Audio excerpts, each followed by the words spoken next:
श्री स्वामी समर्थ. जय जय स्वामी समर्थ. नमस्कार मैत्रिणींनो, स्वागत आहे तुम्हा सर्वांचं पुन्हा एकदा माझ्या या नवीन व्हिडिओमध्ये.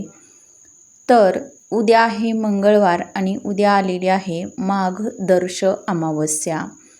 तर या अमावस्येचा प्रारंभ जो आहे तर तो बघा सोमवारी 16 फेब्रुवारीला सायंकाळी 5:33 ही अमावस्या तिथी जी आहे तर ती सुरू होत आहे.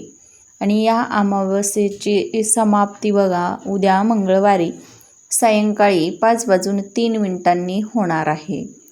आणि उगवत्या तिथीनुसार ही जी अमावस्या आहे तर ती उद्या दर्श अमावस्या असणार आहे. आणि म्हणूनच उद्या आपल्याला कोणत्याही परिस्थितीमध्ये एक अतिशय प्रभावशाली उपाय करायचा आहे. उद्या संध्याकाळी आपल्याला दिव्याखाली ही एक वस्तू ठेवायची आहे. यामुळे आपला श्रीमंतीचा योग सुरू होईल. आपल्या घरात अखंड लक्ष्मी नांदेल. घरात वर्षभर धनधान्य संपत्ती पैसा हा जो आहे तर तो कमी पडणार नाही. वर्षभर धनधान्य पैसा संपत्तीत खेळाल असा हा अतिशय प्रभावी उपाय आज आपण या व्हिडिओमध्ये पाहणार आहोत. त्यामुळं तुम्ही हा व्हिडिओ बघा, कुठेही स्किप न करता शेवटपर्यंत नक्की पहा, म्हणजे याविषयीची संपूर्ण माहिती तुम्हाला मिळून जाईल. चला तर मग या व्हिडिओला सुरुवात करूया. तर ही जी अमावस्या आहे तर ती 2 दिवस असणार आहे. म्हणजे सोमवार आणि मंगळवार या दोन्ही दिवशी आपल्याला काही सेवा आणि उपाय हे करता येणार आहेत. तर बघा, प्रत्येक महिन्यामध्ये अमावस्या येते. वर्षामध्ये 12 अमावस्या आणि 12 पौर्णिमा तिथी येत असतात. आणि प्रत्येक अमावस्येचं महत्त्व ही वेगवेगळं असतं. पौर्णिमेचं महत्त्वसुद्धा वेगवेगळं असतं. आणि जी अमावस्या बघा सोमवारच्या दिवशी येते तर ती अमावस्या सोमवती अमावस्या म्हणून ओळखली जाते. त्यासोबतच 2 दिवस ही जी अमावस्या आहे तर एक सोमवती अमावस्या आणि दुसरी दर्श अमावस्या म्हणून ओळखली जाणार आहे. तर माघी अमावस्या असं सुद्धा या अमावस्येला म्हटलं जातं बघा. घरात काही उपाय केल्यानं आपल्या घरात सुख समृद्धी ही नांदत असते. घरातील सर्व इडापिडा दारिद्र्य हे नष्ट होत असते. नकारात्मकता ही बाहेर निघून जात असते. आणि यामुळेच या दिवशी अनेक उपाय सेवासुद्धा केल्या जात असतात. आता उद्या मंगळवार आहे. मंगळवार माता लक्ष्मीला समर्पित असतो. आणि अमावस्या तिथी बघा आपल्या पितरांना समर्पित असते. आपल्या घरामध्ये जर काही पितृदोष असेल आणि तो दूर करण्यासाठी किंवा आपण या दिवशी पितरांची सेवा केली तर त्यांचे आशीर्वाद हे आपल्याला नक्कीच प्राप्त होत असतात.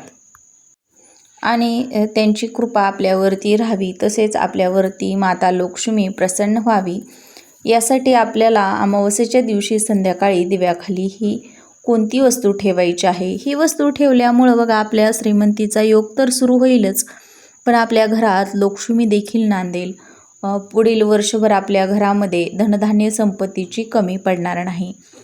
तर त्यासाठी बघा आपल्याला हा उपाय जो आहे तर तो खास करून आपल्याला संध्याकाळच्या वेळी करायचा आहे. म्हणजे घरामध्ये लक्ष्मी येण्याची वेळ असते तर त्यावेळी हा उपाय आपण करणार आहोत. तर उपाय करायचा तर कसा करायचा, तर बघा आपली एखादी भरपूर दिवसांपासूनची इच्छा आहे आणि ती काही केल्यानं पूर्ण होत नसेल. त्यासाठी तुम्ही भरपूर दिवसांपासून प्रयत्न करत आहात, खूप काबाड कष्ट मेहनत करत आहात, तरी देखील ती तुमची इच्छा पूर्ण होत नसेल. तुमच्या नशिबाची तुमच्या भाग्याची साथ तुम्हाला मिळत नसेल तर तुम्ही हा उपाय या दिवशी नक्कीच करू शकता. बराच वेळ आपण बघा खूप कष्ट करतो, मेहनत करतो, तरीही आपल्याला इच्छित लक्ष्मीची प्राप्ती होत नाही. किंवा आपल्या घरामध्ये आलेली जी लक्ष्मी आहे तर ती स्थिर राहत नाही. आपल्या हातातून पैसा आला की बघा लगेच खर्च होत असतो. कोणत्या ना कोणत्या कारणाने निघून जात असतो. आपल्या घरात सततचा आजारपण असेल किंवा मुलं सारखी चिडचिड करत असतील किंवा आपलं घरामध्ये छोटे मोठे वाद होत असतील, तर अशा वेळी बघा आपण जर या दिवशी पितरांची सेवा केली तर पितृदोषामुळे येणाऱ्या यासारख्या ज्या अडचणी असतात तर त्या नक्कीच दूर होतात. आता बघा संध्याकाळच्या वेळी तुम्हाला तुमच्या देवघरामध्ये नेहमीचा दिवा प्रज्वलित करून घ्यायचा आहे. त्यासोबतच तुळशीजवळसुद्धा तुम्हाला एक दिवा प्रज्वलित करून घ्यायचा आहे. आता बघा संध्याकाळ होण्या अगोदरच तुम्हाला एक पिंपळाच्या झाडाचं पान घरामध्ये घेऊन यायचं आहे. मंदिर असेल आणि तिथं जर पिंपळाचं झाड असेल तर तिथून तुम्ही पान आवर्जून आणा, किंवा नसेल तर इतर कोणत्याही ठिकाणाहून तुम्ही पिंपळाचं एक स्वच्छ पान घरी घेऊन यायचं आहे. त्याचबरोबर येताना आपल्याला या झाडाच्या बघा एक छोटीशी काडी देखील आपल्याला आणायची आहे. आता घरी पिंपळाचं पान आणलं म्हटल्यावरती बघा आपल्याकडे जर गंगाजल असेल तर गंगाजलानं स्वच्छ धुवून घ्यायचं आहे, किंवा स्वच्छ पाण्यानं धुतलं तरीही चालेल. यानंतर आपल्याला ते स्वच्छ कापडानं पुसून घ्यायचं आहे. आता पुसून घेतल्यानंतर बघा आपली जी पण इच्छा आहे तर ती आपल्याला या पानावरती लिहायची आहे. मग ती तुमची इच्छा ही नोकरी प्राप्तीसाठी असेल, धनप्राप्तीसाठी असेल, किंवा कर्जमुक्तीसाठी असेल, किंवा तुमचं स्वतःचं घर होण्यासाठी असेल, अशी कोणतीही इच्छा असेल पण ती काय त्या पानावरती आपल्याला बघा 1 ते 2 शब्दामध्येच लिहायची आहे. म्हणजे नोकरीसाठी तर नोकरी, धनप्राप्तीसाठी तर धनप्राप्ती, किंवा कर्जमुक्तीसाठी असेल तर कर्जमुक्ती, अशा 2 ते 3 शब्दामध्येच आपल्याला ती इच्छा लिहायची आहे. आता बघा लाल चंदन असेल तर लाल चंदनानं लिहा, किंवा मग अगदीच कुंकाची पेस्ट करून यानं सुद्धा लिहू शकता. आता लिहिल्यानंतर बघा एक स्वच्छ प्लेट घ्यायची आहे. 5 प्रकारचं धान्य आपल्याला घ्यायचं आहे बघा. त्यामध्ये गहू, तांदूळ, बाजरी, ज्वारी या प्रकारचे आपण धान्य घ्यायचे आहेत. आता धान्य म्हणजे आपल्या घरातील एक प्रकारची लक्ष्मी असते, अन्नपूर्णा असते, आणि हे धान्य आपल्याला या प्लेटमध्ये घ्यायचे आहेत. आता बघा हे धान्य आपण घेऊन त्या प्लेटमध्ये ठेवायचे आहेत. हे पान आपल्या उजव्या हातामध्ये घ्यायचं आहे देवघरासमोर बसून. त्या अगोदर आपल्याला दिवा हा प्रज्वलित करून घ्यायचा आहे. दिव्यामध्ये बघा कापसाची दुहेरी वात घालून घ्यायची आहे. दिव्यात शुद्ध गाईचं तूप घालायचं आहे, म्हणजे तुपाचा दिवा आपल्याला प्रज्वलित करायचा आहे. दिवा तुम्ही इतर कोणत्याही धातूचा घेतला तरीही चालेल. यानंतर बघा या दिव्यामध्ये 1 अखंड लवंग, 1 हिरवी वेलची आणि 1 कापराची वडी, या 3 वस्तू आपल्याला दिव्यामध्ये टाकायच्या आहेत. आता बघा हे सर्व तुम्हाला साहित्य जवळ घेऊन देवघरासमोर बसायचं आहे. स्वतःला बसण्यासाठी एक स्वच्छ आसन घ्यायचं आहे. कोणतीही सेवा असेल किंवा उपाय असेल तर आपण नेहमी आसनावरती बसूनच करावेत, तरच त्याचं फळ आपल्याला मिळत असतं.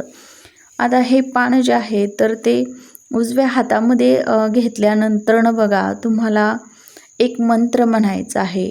ओम क्लीम कृष्णाय नमः या मंत्राचा 108 वेळा जप करायचा आहे. या मंत्रात श्रीकृष्णांबरोबरच माता लक्ष्मीचा सुद्धा सहवास आहे. यामुळं हा मंत्र इच्छापूर्तीसाठी अत्यंत प्रभावशाली मानला जातो, आणि यामुळं या मंत्राचा तुम्हाला 108 वेळा देवघरासमोर बसून जप करायचा आहे. यामुळं जीवनात सकारात्मकता येते, आणि आपले बघा जीवनामध्ये काही पण अडचणी असतील, इच्छा असतील तर त्या नक्कीच पूर्ण होत असतात.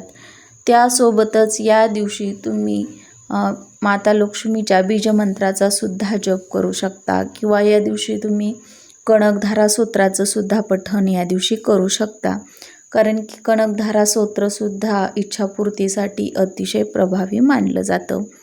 यानंतर बघा या सर्व सेवा करून झाल्यानंतर आपण जे धान्य घेतलेलं आहे तर त्या धान्यावरती आपल्याला हे जे पान आहे तर ते पान ठेवायचं आहे.